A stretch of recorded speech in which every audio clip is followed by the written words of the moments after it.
The Great Hall of the Galactic Council stretched out like a metal ocean. Thousands of alien beings filled the curved seats that rose up in circles around the central speaking platform, their voices mixed together in a sound like buzzing insects.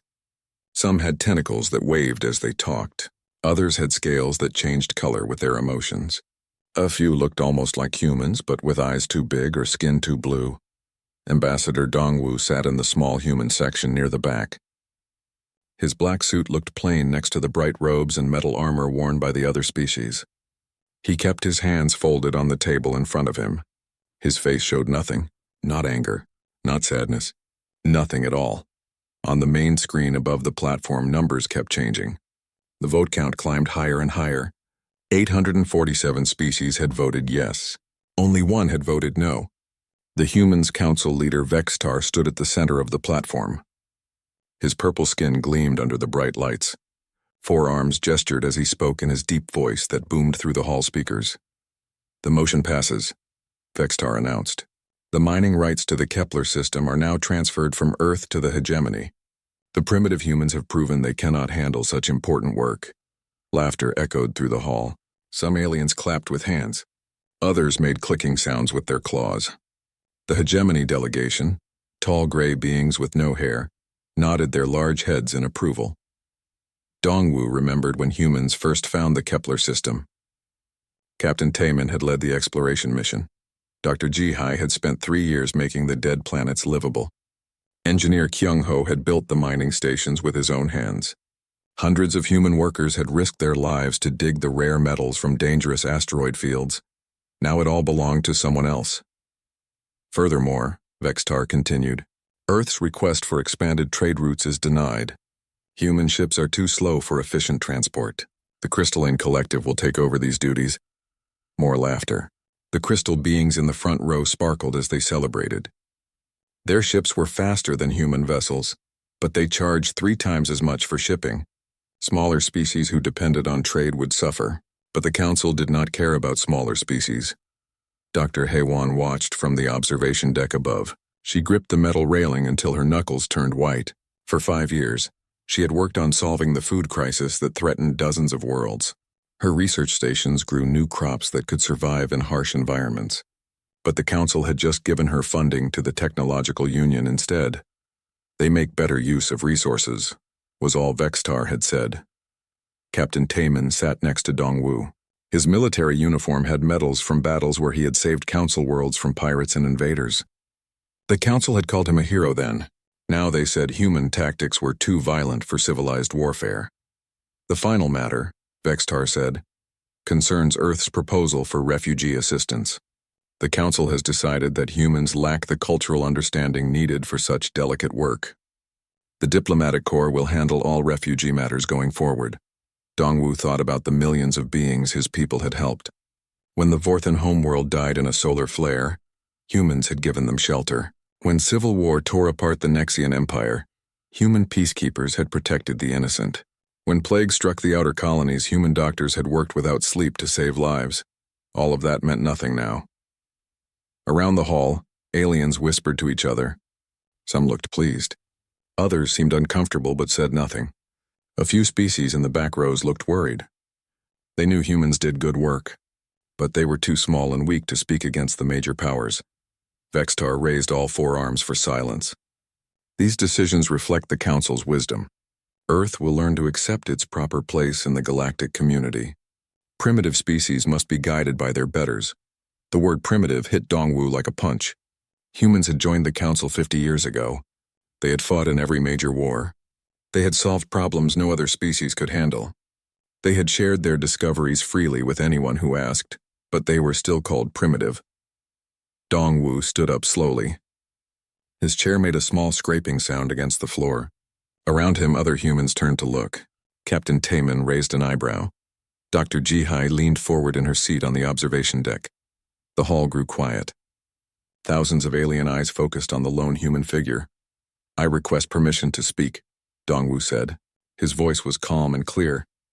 Vextar waved one hand dismissively. "Earth may make a brief statement, but the votes are final. Nothing will change."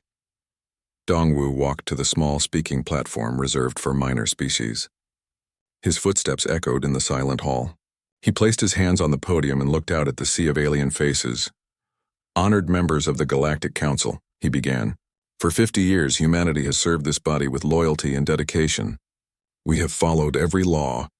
We have honored every treaty. We have answered every call for help." Some aliens shifted in their seats. They remembered human aid during disasters and wars. "Today you have taken our discoveries and given them to others. You have stripped away our rights and handed them to your favorites. You have decided that human lives and human work have no value." Vextar's purple skin darkened with annoyance. "Ambassador, if you have come to complain—" "I have not come to complain," Dongwu interrupted. His voice remained calm, but something in his tone made the hall fall completely silent. "I have come to inform the Council that Earth formally withdraws from this body. Effective immediately." The silence stretched for several heartbeats. Then the hall exploded in noise. Aliens jumped to their feet. Some shouted questions. Others laughed in disbelief. Vextar pounded his ceremonial staff against the platform. "Order, order!" "Ambassador, Earth cannot simply leave the Council. There are procedures. There are obligations." Dongwu reached into his jacket and pulled out a thick folder. "All obligations have been reviewed by our legal department. All debts have been paid in full. All treaties contain withdrawal clauses that we are exercising. Everything is legal and proper." He set the folder on the podium.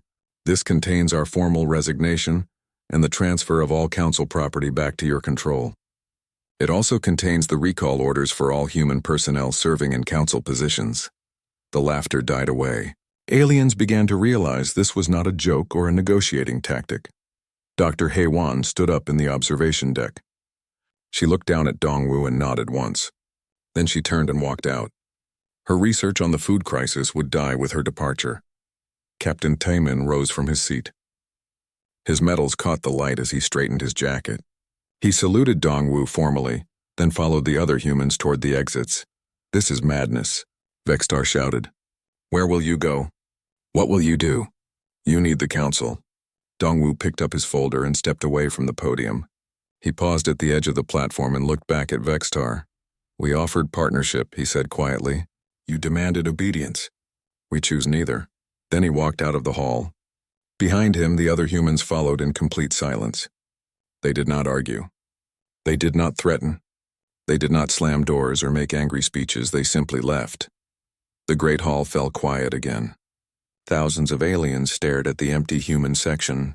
For the first time in 50 years, there were no humans in the Galactic Council. Vextar looked around the hall. Some aliens seemed pleased. The major powers had gotten what they wanted. But others looked worried. They had worked with humans before. They knew what Earth's people could do.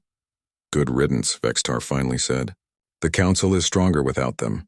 But even as he spoke, reports were already coming in. Human ships were powering down their engines at Council stations. Human doctors were packing their medical supplies. Human engineers were shutting down their projects.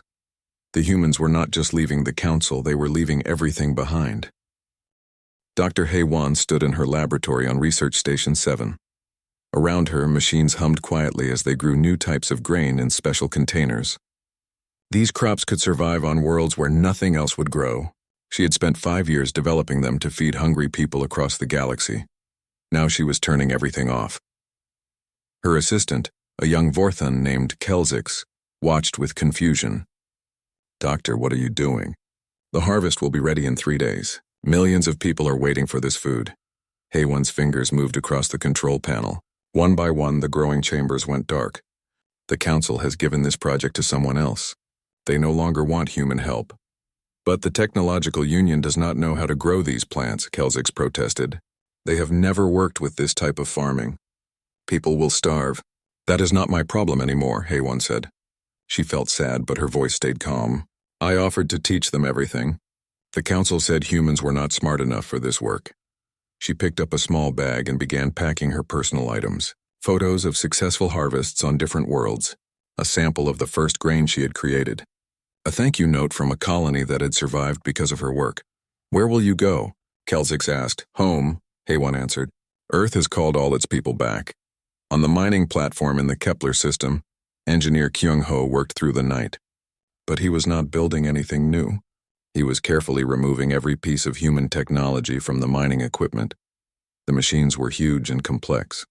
They could dig through solid rock and separate different metals automatically. Kyung-ho had designed most of them himself. He knew exactly which parts were human inventions and which came from other species. By morning, the platform still looked the same from the outside. But inside, half the systems no longer worked properly. Commander Raxton of the Hegemony arrived with his inspection team.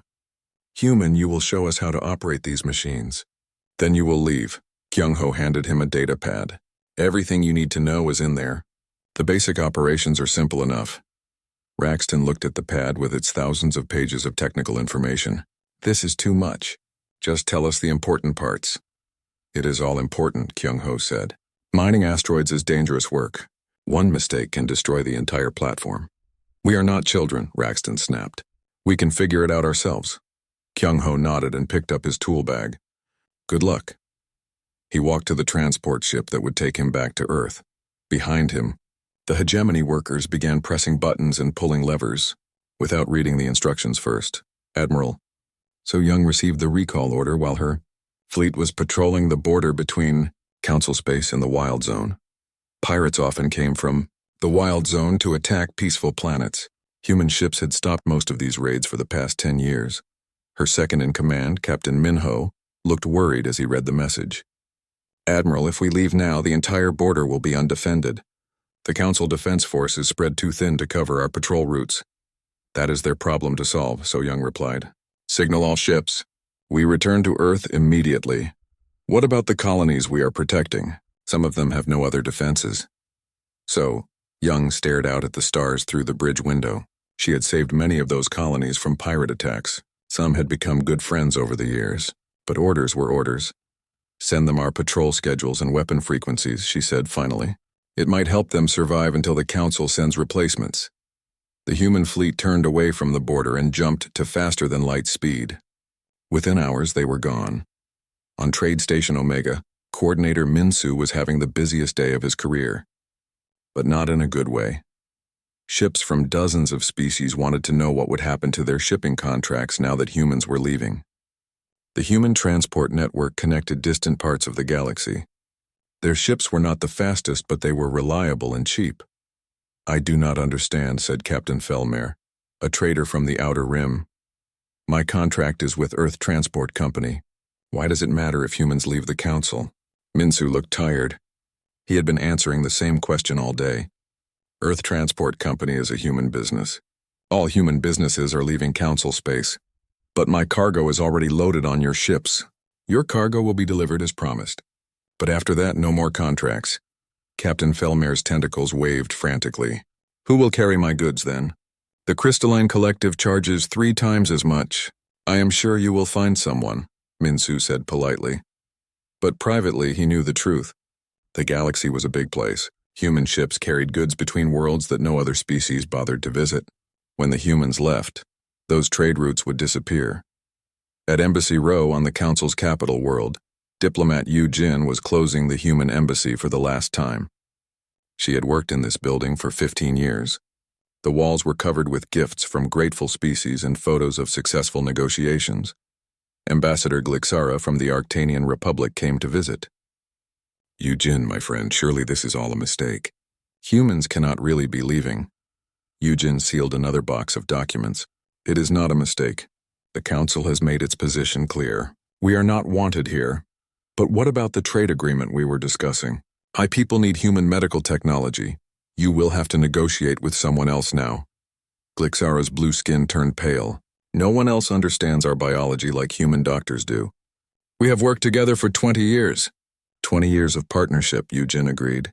"But the Council says humans are too primitive for important work." She handed Glixara the embassy keys. "The building belongs to the Council now. They can decide who uses it." Across the galaxy, the same scene played out thousands of times. Human researchers packed up their experiments. Human doctors closed their clinics.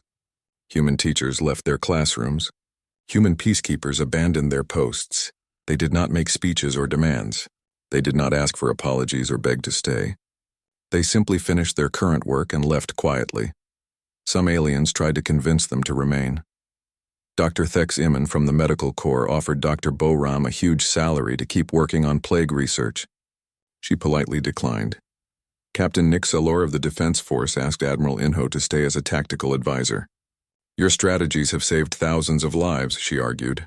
Then you have learned enough to save thousands more, Inho replied. But most aliens did not notice the humans leaving. The galaxy was vast and full of different species. Surely other people could do whatever humans had been doing. The council met in emergency session 3 days after the human withdrawal. Vextar stood at the center of the platform looking confident. The transition is proceeding smoothly, he announced. Human duties are being redistributed to more capable species. Within a few weeks, no one will remember they were ever here. Applause echoed through the hall. The major powers were pleased with their new responsibilities and territories. But in the back rows, smaller species whispered worriedly to each other. They had depended on human help for many things: food production, medical care, protection from pirates, trade routes to distant worlds. None of them were important enough to speak up in the council. So they stayed quiet and hoped someone else would solve their problems. On Earth, President Wan Shik met with his advisors in the capital city. Through the windows, they could see transport ships landing every few minutes. Humans were coming home from across the galaxy. The evacuation is ahead of schedule, reported Transportation Minister Jae Sung. All personnel should be back within 2 weeks. What about our assets in council space? Asked Finance Minister Yoon Seo. We are taking everything we can carry, Wonshik said. The rest we will destroy or disable. I will not leave useful technology for people who called us primitive. Defense Minister Inho looked concerned. Some of our allies are asking us to reconsider. They say the council will collapse without human support.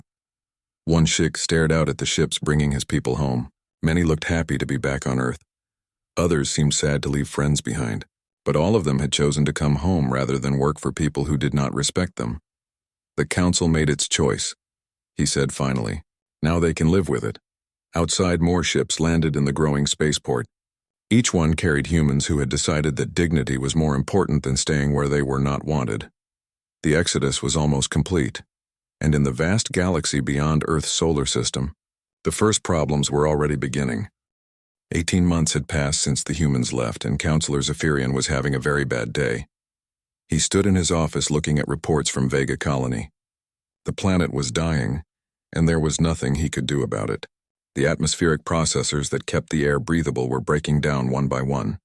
Each time a machine failed, another section of the planet became impossible to live on. Have we found anyone who can fix them? He asked his assistant. Crixtel shook her scaled head. The Technological Union sent a team last month. They made the problem worse. 2 more processors exploded. Zephyrian sat down heavily in his chair. Vega Colony was home to 3 million beings from 12 different species. Most were refugees who had nowhere else to go. When their world became unlivable, they would die. The atmospheric processors were human technology. Dr. Haywan had designed them specifically for Vega's strange atmosphere. They were simple machines that rarely broke down. But when they did break, only humans knew how to repair them. What about contacting Earth directly? Zephyrian suggested. We tried. They do not answer our calls. Zephyrian looked out his window at the council building across the plaza. When humans were still members, problems like this got solved quickly. Dr. Haywan would have arrived within days with a repair team. Now the council had to watch helplessly as an entire world slowly suffocated. In another part of the galaxy, Trade Minister Velnox was dealing with his own crisis. Shipping costs had doubled in the past year, and some trade routes had stopped working completely. The situation is getting worse, his aide reported. The Crystalline Collective cannot handle all the cargo that human ships used to carry. Their vessels are faster but much smaller. Velnox studied the shipping charts on his desk. Red lines marked routes that were no longer profitable to operate. Many connected small colonies in distant systems. When humans ran those routes, the colonies could buy food and medicine cheaply. Now the same supplies cost 10 times as much. What about using other species' ships? Most are not interested in long-distance hauling. The profits are too small and the routes are too dangerous. Velnox rubbed his temples with his 6-fingered hands. How many colonies are affected? Over 400. Some are already requesting emergency aid. The truth was simple but painful. Human ships had connected the galaxy in ways no one had fully understood. They carried cargo that other species considered worthless to places that seemed unimportant. But those small shipments and forgotten colonies were the foundation of galactic trade. Without that foundation, the entire system was starting to collapse. Dr. Theximan was facing his worst nightmare on Rigel 7th. A plague had broken out in the main city, and it was spreading fast. Thousands of people were already sick and hundreds had died. "Have you identified the disease?" asked the planetary governor. Theximan looked at his test results with frustration. "It appears to be a mutation of red fever, but our standard treatments are not working." "What about the human protocols?" "I remember they stopped a red fever outbreak on Nexus Prime. The protocols require human medical technology. We do not have access to it anymore." The governor's face went pale. "Contact the humans." "Offer them anything they want," Theximan had already tried. His messages to Dr. Boram went unanswered. The human medical research stations that once helped with disease outbreaks were all shut down. The doctors who had saved millions of lives were gone. "We will have to develop our own treatment," he said finally. But they both knew the truth. It would take months or years to find a cure. By then, the plague might have spread to other worlds. The humans could have stopped it in days. Captain Nick Salor, of the Council Defense Force, was learning that fighting pirates was much harder without human help. Her fleet surrounded a pirate base in the Outer Rim. Intelligence. Reports said the pirates had kidnapped civilian hostages from a transport ship. In the old days, she would have called Admiral Inho for tactical advice. His strategies were unusual but almost always worked. Now she had to make her own plan. "All ships, begin bombardment of the pirate base," she ordered. "Captain," her second-in-command warned, "the hostages are inside that base. We cannot risk letting the pirates escape. The hostages are acceptable losses." The Council fleet opened fire. The pirate base was destroyed along with everyone inside it. The pirates were dead, but so were the innocent people they had captured. Later, reviewing the battle records, Nick Salor realized her mistake.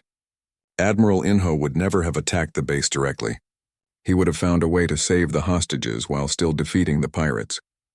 His unconventional thinking had made impossible rescues seem routine, but Inho was gone, and his knowledge had died with the human withdrawal. The Council emergency sessions were becoming more frequent. Every week brought new problems that seemed impossible to solve. Emergency Coordinator Kixerl read his latest report to the assembled delegates. 17 worlds are facing environmental collapse. The intersector communication network has failed in 3 regions. Our diplomatic missions to new species have failed completely. Murmurs of concern rippled through the hall. These were not small problems. They threatened the stability of the entire galactic civilization. "What about the first contact failures?" asked Counselor Mextrian. 3 separate species have refused to join the Council. They say our diplomats are aggressive and demanding. 1 species attacked our embassy ship. The counselors looked at each other with worry. First contact with new species had been humanity's specialty. Ambassador Dongwu and his team had brought dozens of species into the Council peacefully. They had a talent for understanding alien cultures and finding common ground. The current diplomatic corps was made up of species that preferred to negotiate through shows of strength. They demanded submission rather than offering partnership. It worked well with weaker species, but newcomers often chose to fight rather than surrender. Vextar stood at the center of the platform, trying to project confidence. "These are temporary setbacks. The Council has survived for thousands of years without human help. We will adapt." But privately, he was beginning to worry. The problems were getting worse, not better. And they all seemed connected to the human departure. In the hegemony mining operation in Kepler system, things were going very badly. Commander Raxton watched in horror as another mining platform exploded. That was the 3rd one this month.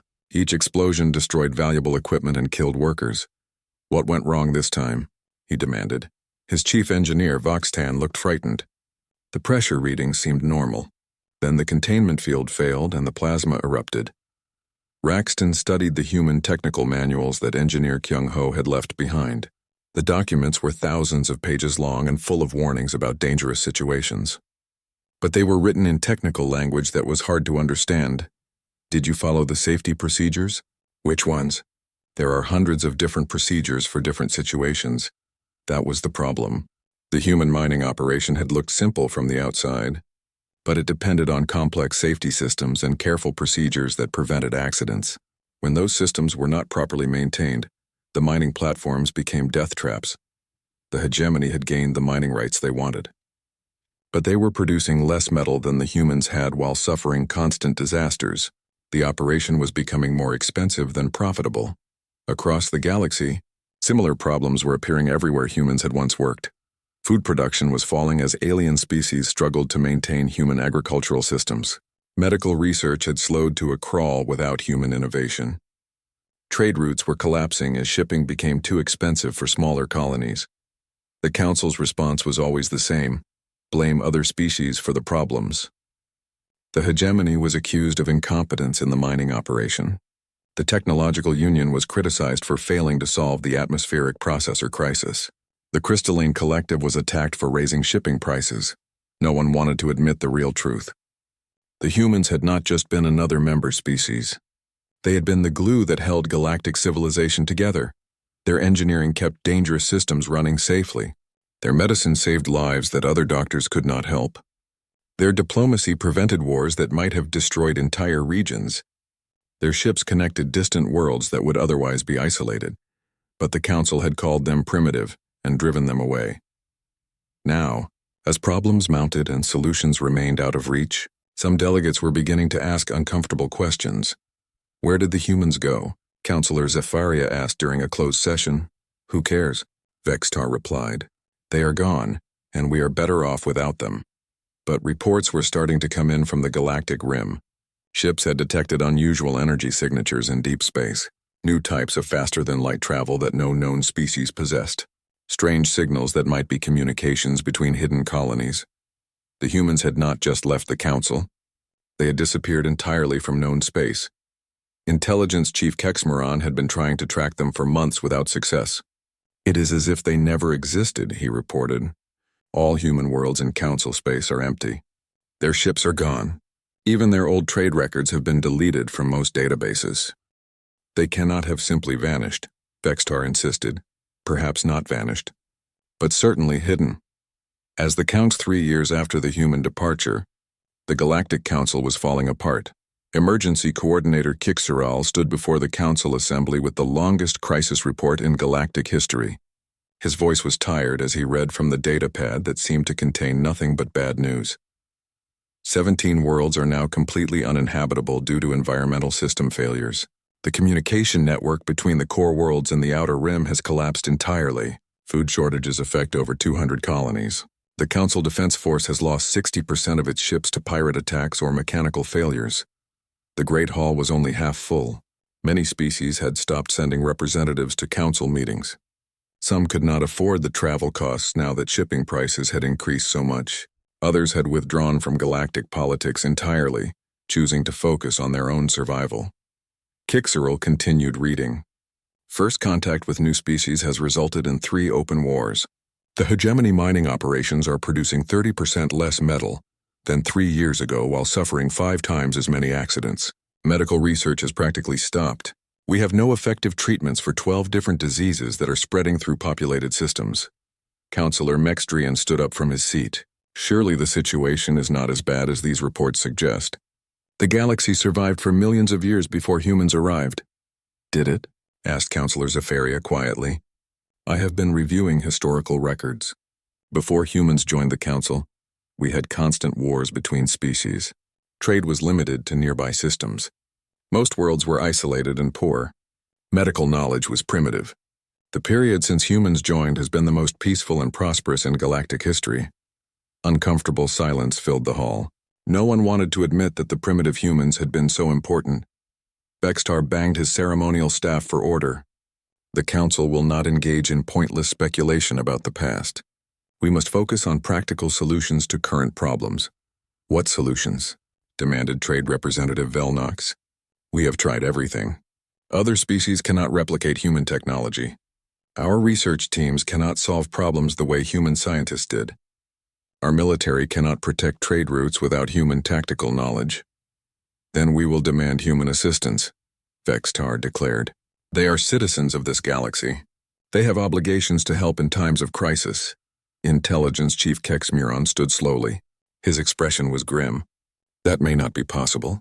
What do you mean? We cannot find them. The hall erupted in confused voices. How could an entire species simply disappear? Kexmuron activated a holographic display showing a map of the galaxy. 3 years ago, human worlds and colonies were scattered throughout council space. Red dots marked human settlements. There were hundreds of them. The map changed to show the current situation. All the red dots had vanished. Every human world has been abandoned. Not destroyed, not conquered. Simply empty. They took everything they could carry and destroyed everything else. We have found no trace of where they went. Councillor Zephyrian leaned forward in his seat. What about their home system? Surely they returned to Earth. The Sol system is completely empty. Earth itself appears to have been dismantled. Shocked gasps echoed through the hall. Even Vextar's purple skin went pale. Dismantled? He whispered. The planet has been carefully taken apart. All useful materials have been removed. What remains is just an empty shell of rock floating in space. The same thing happened to all their colonies. They stripped everything of value and left nothing behind. The implications were staggering. Dismantling an entire planet required incredible technology and organization. No council species possessed such capabilities. Where did they get that kind of power? Mextrian asked. We do not know, but our deep space monitors have detected strange energy signatures near the galactic rim. Ships using faster-than-light technology that we do not recognize. Energy sources more powerful than anything in council space. Kexmuron changed the display to show sensor readings from the past year. These signals suggest a massive civilization beyond our borders. Construction projects on a scale we cannot imagine. Industrial activity that dwarfs anything we have ever seen. Are you saying the humans have built their own galactic empire? Zephyria asked. I am saying they have built something, and whatever it is, it makes our entire civilization look small. The hall fell silent as the delegates absorbed this information. The primitive species they had dismissed as unimportant had somehow become more advanced than the entire council combined. Vextar's voice was strained when he finally spoke. Send a diplomatic mission. Offer them whatever they want to return to council space. We need their help. Kexmuron shook his head. We have tried. Every message we send into deep space goes unanswered. It is as if they do not even know we exist anymore. Councillor Fluxara from the Scientific Union raised a tentacle. What about the archives they left behind? The human knowledge databases? Sealed with quantum encryption. We cannot access them. Have we tried forcing the locks? Yes, the files delete themselves if we attempt unauthorized access. But there is a message. Kexmuron activated another display. Text appeared in simple galactic standard. For when you learn to ask instead of demand. The people of Earth. The words hung in the air like an accusation. For 3 years, the Council had been demanding solutions to their problems. They had expected other species to simply replace human capabilities. They had treated the human departure as a temporary tantrum that would end when humans realized how much they needed the Council. But humans had not needed the Council at all. Velnox stood up slowly. What if we asked? Asked what? Vextar snapped. What if we sent a message asking for help instead of demanding it? What if we admitted we were wrong? The suggestion caused an uproar. Species that had spent centuries demanding obedience from weaker neighbors could not imagine asking for anything. The Council does not beg, Vextar declared. Then the Council will die, Zephyria said quietly. Her words cut through the noise like a blade. Everyone turned to look at her. Look around this hall, she continued. 3 years ago, we had almost 1,000 member species. Now we have less than 200. Entire sectors have withdrawn from Council authority. Wars are breaking out everywhere. Our civilization is collapsing. Temporary setbacks, Vextar insisted. Are they? The hegemony mining operation is failing. The crystalline collective cannot maintain trade routes. The technological union cannot repair atmospheric processors. We cannot treat diseases or negotiate with new species or protect our own people from pirates. She gestured at the display showing the abandoned human worlds. Meanwhile, the species we called primitive has apparently built something greater than anything we have ever achieved. They did not conquer us or destroy us. They simply left us behind. What are you suggesting?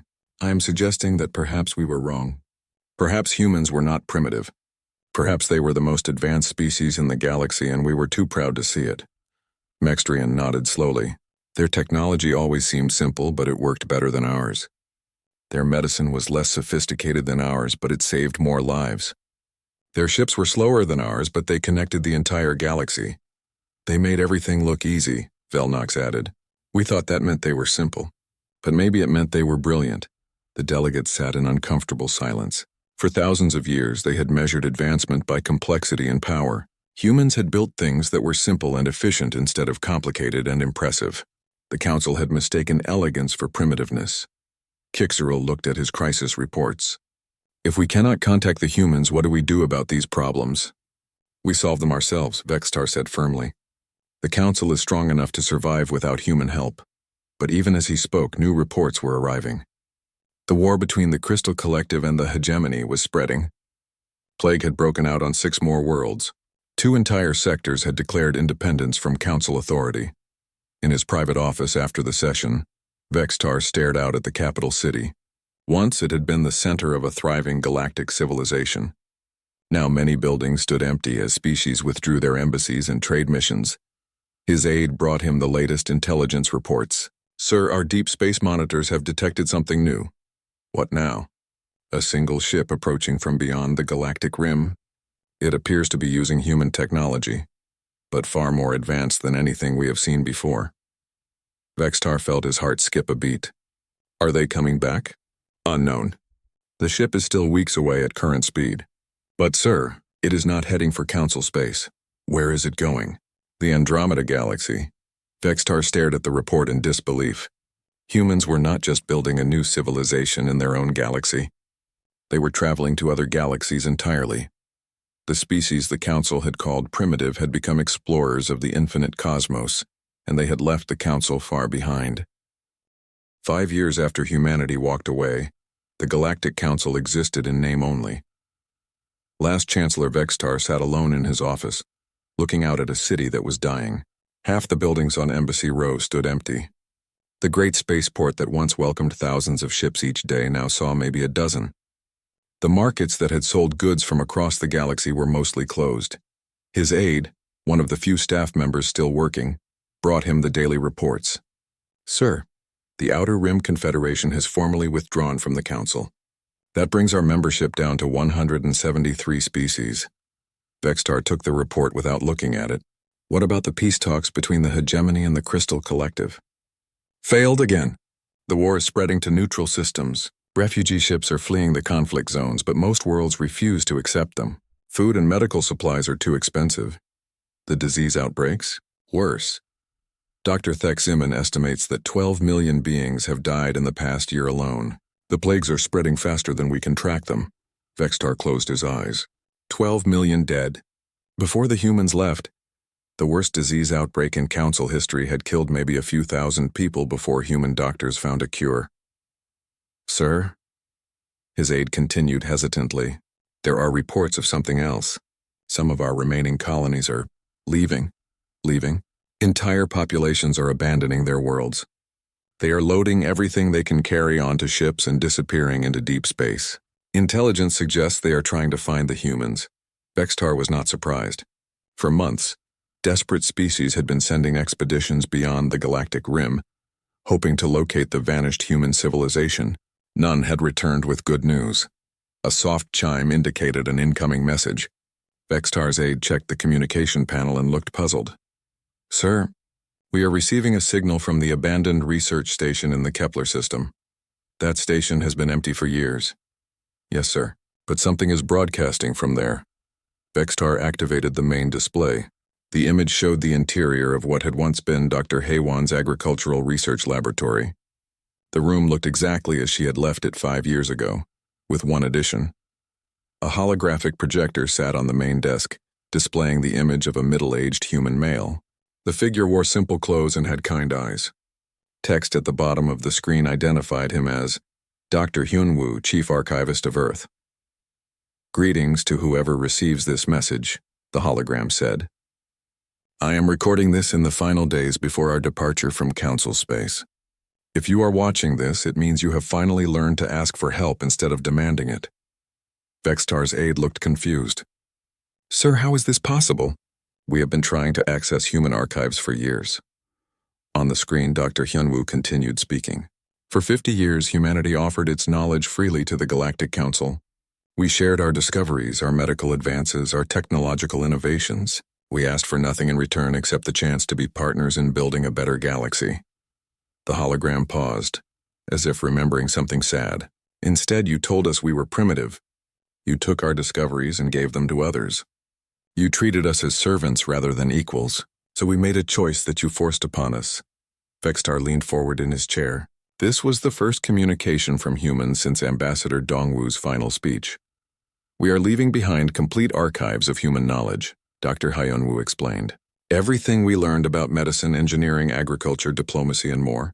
It is our final gift to the galaxy that rejected us. The display changed to show vast databases full of scientific information, medical cures for thousands of diseases, engineering blueprints for advanced technology, agricultural techniques that could feed entire worlds, diplomatic strategies for peaceful first contact. But, Dr. Hyunwoo continued, this knowledge comes with conditions. It can only be accessed by those who ask humbly for help. It cannot be demanded or stolen. And it can only be used by species that are committed to cooperation rather than domination. Vextar felt his heart's racing.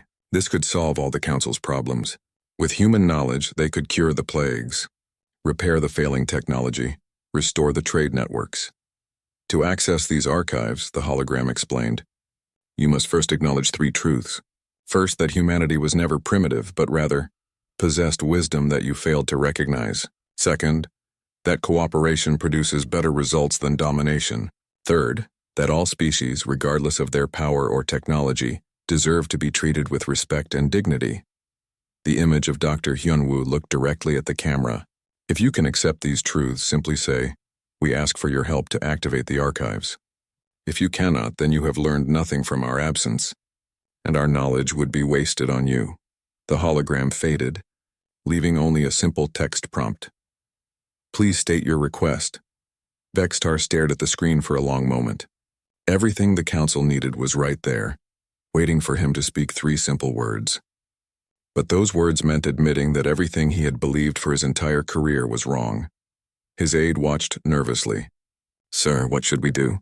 Before Vextar could answer, another alert chimed. His aide checked the sensors and gasped. Sir, there is a ship approaching the station. It appears to be human. On the external cameras, they could see a sleek vessel unlike anything in Council space.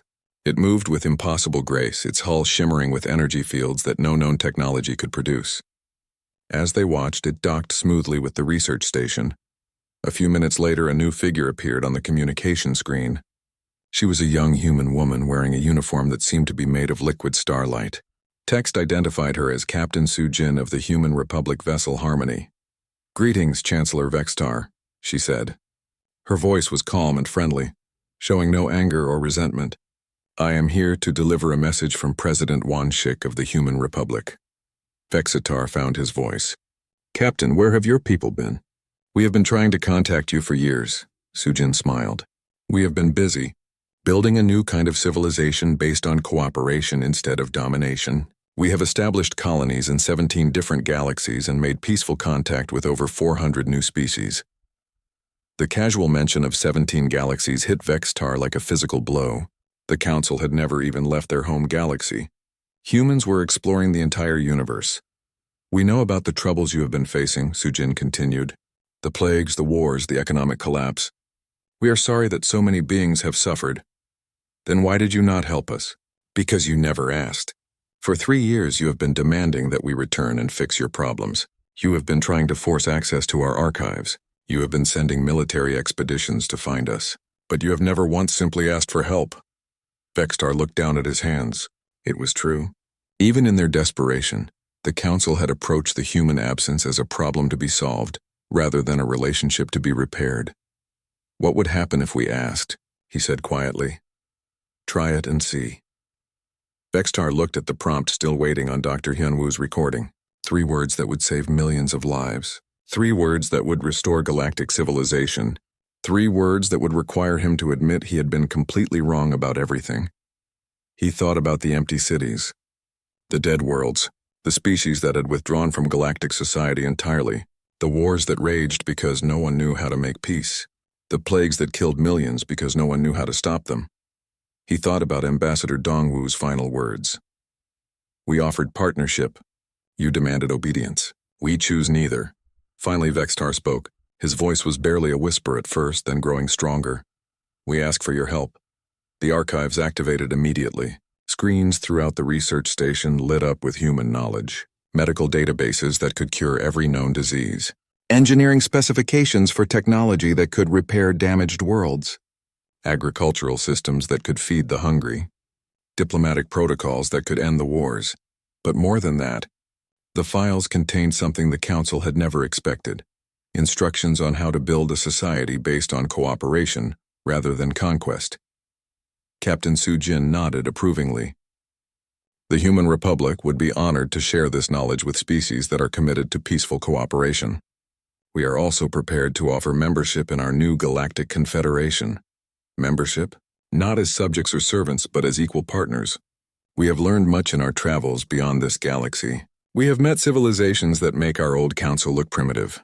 The universe is vast and full of wonders. There is room for everyone to grow and prosper. She paused, looking directly at Vextar through the screen. But we will not make the same mistake twice. Any species that joins our confederation must prove their commitment to treating all others as equals. Domination and exploitation are not tolerated. Vextar felt something he had not experienced in years. Hope. What would we need to do? Learn, grow, change. Accept that strength comes from cooperation, not conquest.